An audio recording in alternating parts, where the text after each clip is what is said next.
I'm Peter Martin. I'm the chief of the lymphoma program at Weill Cornell Medicine in New York.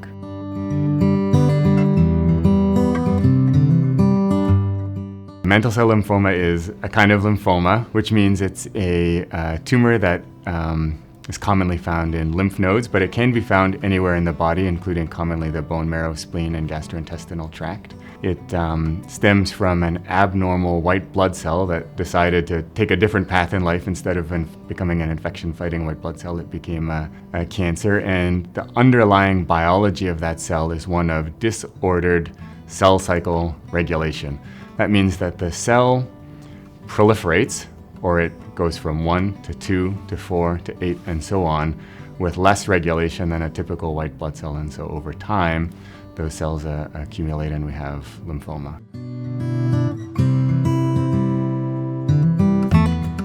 Very often people with mantle cell lymphoma have no symptoms at all. It can be an accidental diagnosis on a blood test or a colonoscopy. But among people who do have symptoms, probably the most common symptoms are just a lump somewhere in their body, their neck, their armpit, their groin, something like that. Occasionally somebody will have what we call constitutional symptoms. These include night sweats, drenching night sweats, fevers, weight loss. That's a little bit less common, but it can happen.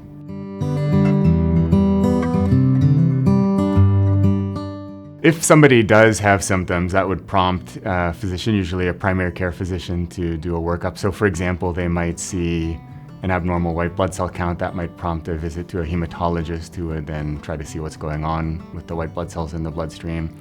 Or if a lump is felt somewhere, that might prompt a visit to a surgeon. If it's in the head and neck, it might be an ENT surgeon or a general surgeon. They'll do a biopsy of it, and that material then goes to a pathologist who looks at the tumor under the microscope, and what they'll typically see are a bunch of abnormal looking white blood cells, which is by definition lymphoma, and pathologists are very good these days at picking out mantle cell lymphoma, which was not always the case, but today I think they do very well with it. First of all, mantle cell lymphoma is not a very old disease. Obviously the disease has existed for a long time, but that label really has only been around since the mid-1990s. And so probably for the first 10, 15, 20 years even, I think that it was often confused for other diseases. So as people have become, as pathologists have become more familiar with mantle cell lymphoma and the different ways it can appear under the microscope, which is important, it can be fairly heterogeneous, they do a better job at picking it up even when it maybe mimics other diseases.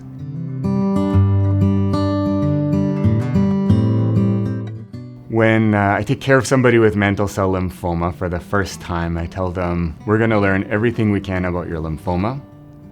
We're also not going to assume that this lymphoma exists in a petri dish. It exists in a real life person, so we'll learn everything we can about you. We'll put all of that information together and come up with a few treatment options for you.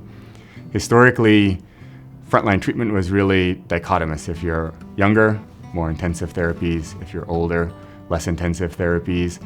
I think as we've gotten better at learning about the heterogeneous nature of the lymphoma and the different ways that people are, what they bring to the table, we've gotten maybe a little bit better at individualizing therapy. And that is really and obviously it's something that's always in evolution throughout history, but I think it's in very rapid evolution right now. So historically it would have been chemotherapy, either more intensive or less intensive. I think now we're looking at substituting in some kinds of novel agents, and in the future, considering different kinds of immunotherapy as well.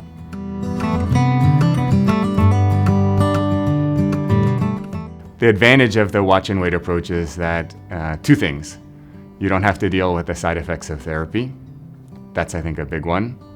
That may become less of an issue over time as therapies get more effective and better tolerated. Two, things are getting better, right? So every year we see new treatments that are approved. Treatment approaches are changing, and sometimes waiting a little while makes sense because a new treatment option becomes available that makes lives better for people.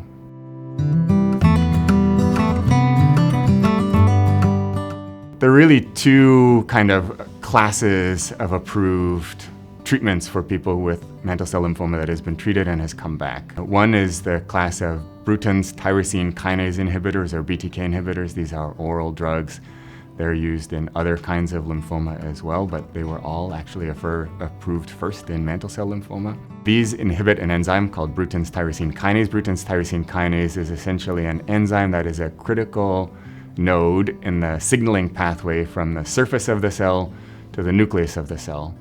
Under most circumstances, white blood cells need to be told to turn on and fight infection and grow and divide. When we have lymphomas like mantle cell lymphoma, oftentimes they are receiving that signal in the absence of an external stimulus, and by cutting off that signal, they lose the impetus to grow, divide, and survive, and they will often just die on their own. So these agents are oral, they're often very well tolerated, and they're remarkably effective, really all approved between, the initial one was November 2013, up until February 2023, I think was the most recent one. They really have changed our approach to mantle cell lymphoma in a very significant way.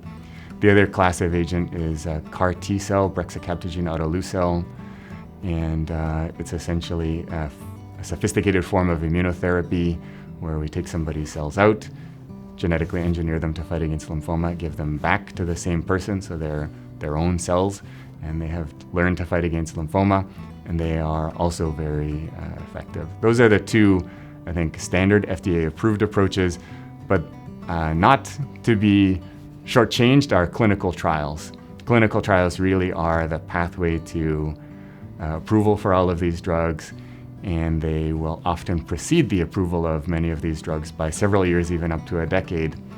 And I think, and we'll present some of these data later on, that the outcomes of people with relapsed and refractory mantle cell lymphoma are improving quite significantly over the past decade. That is simply because of the availability of new treatments that were not historically available. So every time we're able to offer something new that works in a different way than all of our existing therapies, people get better. In the frontline setting, we're taking a lot of these new drugs that we know work really well in the relapsed and refractory setting and using them in addition to chemotherapy or often instead of chemotherapy.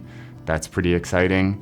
And already we've seen some early data that suggests that chemotherapy can, in some cases, be replaced. Dr. Jiao Ruan at Cornell was really the first person to push this envelope, and those results, I think, continue to speak for themselves. Pretty cool. In the relapsed refractory setting, lots of new things that are coming along. Maybe most excitingly, probably two classes. One are combinations of these drugs, so not just a BTK inhibitor, but BTK inhibitors in combination with other drugs.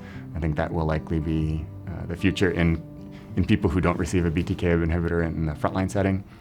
And then bispecific antibodies are also really exciting. These have the potential to harness our own immune system to fight against lymphoma in a way that may be a little bit more practical than CAR T cells. And I guess not to be ignored are the CAR T cells. I think every year that goes by, we get better and better at using CAR T cells.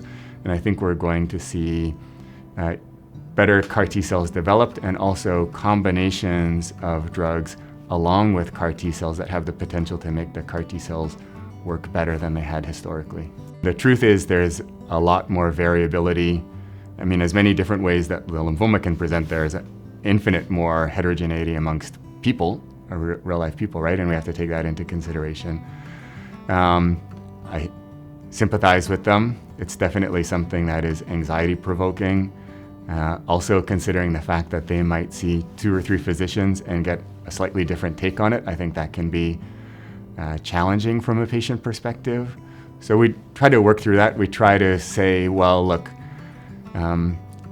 we oftentimes don't need to make this decision right now. Let's gather the information, take our time, make sure that you're really informed, and we'll make a decision together about the path. Our goal always is to provide somebody with a life that's as close to normal as possible. And that will mean different things depending on those variables, patient-specific variables and disease-specific variables. But we're already seeing that many people with mantle cell lymphoma are living lives that are approaching the lifespan of somebody without lymphoma at all, thanks to new therapies.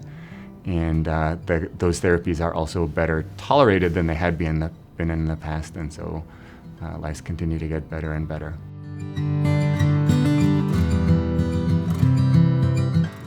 The Lymphoma Research Foundation has been one of the biggest supporters of mantle cell lymphoma research for the past 20 years, hands down. I mean, the kinds of developments that we see in mantle cell lymphoma that you can trace directly back to the Lymphoma Research Foundation are widespread and astounding. You don't have to search through too many journals to see where it is, you know?